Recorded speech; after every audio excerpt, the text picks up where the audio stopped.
Olá, meus queridos alunos. A gente está aqui hoje com o professor Tarcísio Caixeta. Vamos trabalhar agora na unidade 7 do Antigo Testamento 2. E o tema dessa unidade é Salmos, né, professor? Isso. Então vamos começar perguntando o que significa a palavra Salmos? Então, é uma palavra hebraica que significa louvores, né, de onde inclusive vem a palavra aleluia, né? Louvor, louvar. Bacana. E qual que é a relação, professor, que existe entre o livro de Salmos e o Pentateuco? A gente pode fazer uma relação quanto à questão de Moisés, autor, né, dos 5 livros da lei, com Davi, autor, né, dos 5 livros dos Salmos. Então isso é muito interessante. Quer dizer, o livro dos louvores, na mão de Davi, foi o maior músico da Bíblia, e o livro da lei na mão de Moisés, o maior legislador da Bíblia. Então a gente pode fazer essa relação. Então seria uma relação numérica. Uma relação numérica, isso. Professor, e como é que a gente consegue identificar esses 5 livros? Seria pelo uso da doxologia, das doxologias? Isso, exatamente pelo uso das doxologias. A doxologia significa um louvor, é um louvor a Javé, e esse louvor aparece ao longo do livro dos Salmos, e a gente consegue ver, é tipo um refrão. Então nós temos os Salmos, o primeiro livro vai do 1 ao 41, se você ler o último versículo do 41, tem uma doxologia. O 42 a 72 é o segundo livro, no 72 você lê os 2 últimos versículos, tem uma doxologia, e uma palavra também sobre Davi como autor daquele livro. O terceiro livro vai de 73 a 89, o quarto de 90 a 106 e o quinto de 107 a 150. Quando você entra no 150, você não vê a doxologia, você estranha um pouco, você vai logo para o último versículo e não encontra, né, esse refrão, essa doxologia. É porque o Salmo como um todo, o 150, ele todo é uma doxologia.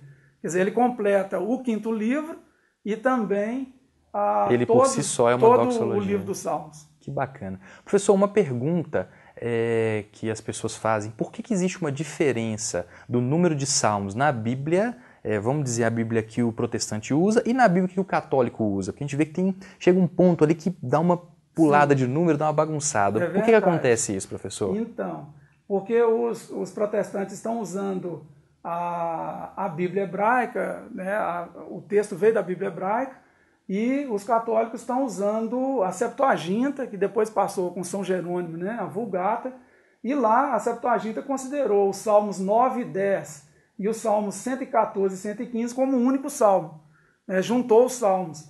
E depois o que ele fez? Né, os Salmos 115, 116 e os 147 foram divididos. Aí no final são 150, tanto na Bíblia protestante quanto na Bíblia católica, são 150 salmos. E uma curiosidade, isso influencia, professor, no restante da Bíblia? Não. Não. Isso é uma organização interna do próprio livro de Salmos. É uma organização, não influencia em conteúdo, é bem tranquilo. E uma pergunta, professor, sobre os Salmos. O Salmo 119 ele é o maior salmo da Bíblia. O que a gente pode aprender com esse salmo? Então, esse salmo ele retrata a palavra de Deus. É o melhor texto sobre a palavra de Deus, tem vários sinônimos para a palavra. É um salmo maravilhoso, alguns fazem muita brincadeira com o Salmo 119, mas estão perdendo o tempo em não ler o Salmo 119, em não meditar nele. Ele é um acróstico, né? Um acróstico hebraico, ele faz uso das consoantes do alfabeto hebraico, são 22 consoantes. Para esclarecer, o que seria o acróstico, professor? Então, o acróstico, cada verso ou cada versículo começa com uma letra do alfabeto hebraico. Então vai da letra Aleph, que é a primeira, à última, que é o Tav. Aí você pega 22 consoantes e você percebe que de 8 em 8 versículos você tem um acróstico com uma dessas consoantes. Você multiplica 22 por 8, você tem 176 versos, que é o número dos versículos do Salmo 119. Então internamente ele tem uma organização também. Totalmente organizado. A gente vê como que Deus é organizado, né, professor? Isso. Professor, uma curiosidade, eu não encontrei na Bíblia, no Antigo Testamento, a palavra aleluia. Existe uma explicação? Essa palavra não está na Bíblia? Então, é uma curiosidade. É uma curiosidade. Dependendo da Bíblia que você tem em mãos, realmente a palavra aleluia não aparece. Por quê? O tradutor traduziu a palavra. Ao invés de manter uma palavra de origem hebraica, aleluia, ele preferiu traduzir louvai ao Senhor.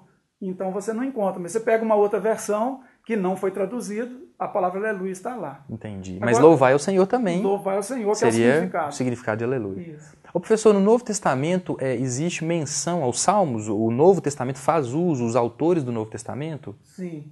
O Novo Testamento, na verdade, o livro mais usado é o livro dos Salmos. Então você encontra logo em Lucas 20, 42, 24, 44, em Atos 1, 20, usando o livro dos Salmos.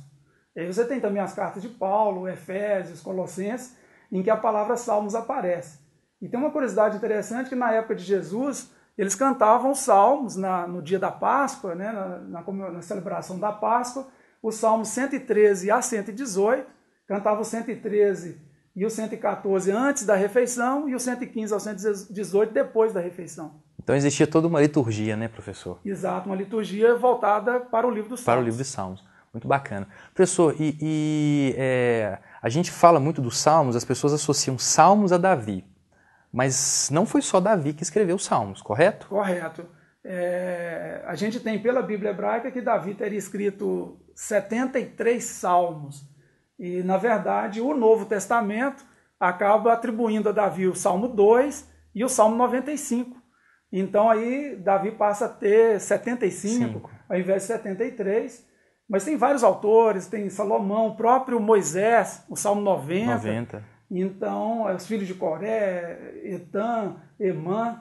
Então, a própria Septuaginta vai dizer que Ezequias escreveu o Salmo 120 a 134, né, que Ageu, Jeremias, Esdras também escreveram os Salmos. E você citando aí, professor, os pequenos profetas, né? É certo dizer que Esdras foi quem organizou o livro de Salmos? É correto, da mesma forma como a gente diz que Moisés é o autor de todo o Pentateuco, inclusive de Gênesis, que é um livro anônimo, também a tradição diz que Esdras organizou não só o livro dos Salmos, mas inclusive o Pentateuco, na ordem que a gente tem hoje. Entendi. Ô, professor, e qual que seria o propósito do livro de Salmos? Porque a gente vê alguns livros que têm o propósito de advertir, os outros são livros que vão preparar a vinda de Jesus, são livros proféticos. Qual que seria o propósito de Salmos? Então, o propósito fundamental é de louvar ao Senhor, né, ao Criador, e adorá-lo. Então, esse é o propósito principal. E a gente vê um termozinho que chama Selá, né, citado no livro de Salmos. O que ele significa?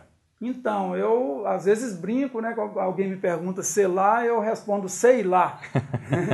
Porque é uma palavra que a gente não sabe exatamente o que significa, apesar de aparecer 71 vezes nos Salmos, ela só aparece depois no livro de Abacuque, uma única vez.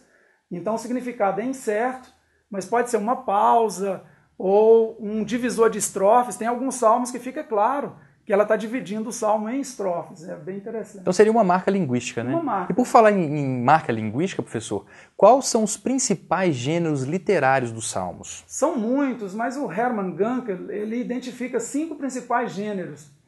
Hino, lamento, aí tem o lamento coletivo, lamento individual, salmos reais, cânticos, né, de ação de graça, são vários os gêneros, é muito rico. E pensando, professor, no papel da mulher, né? A gente conversou numa outra unidade sobre o livro de Eclesiastes, que ali tinha alguns traços que identificavam talvez uma presença de uma voz feminina. No caso dos Salmos, a gente consegue identificar que as mulheres também tiveram uma participação? Sim, é interessante. O culto em Israel, o culto antigo, na época do templo, tinha a participação das mulheres.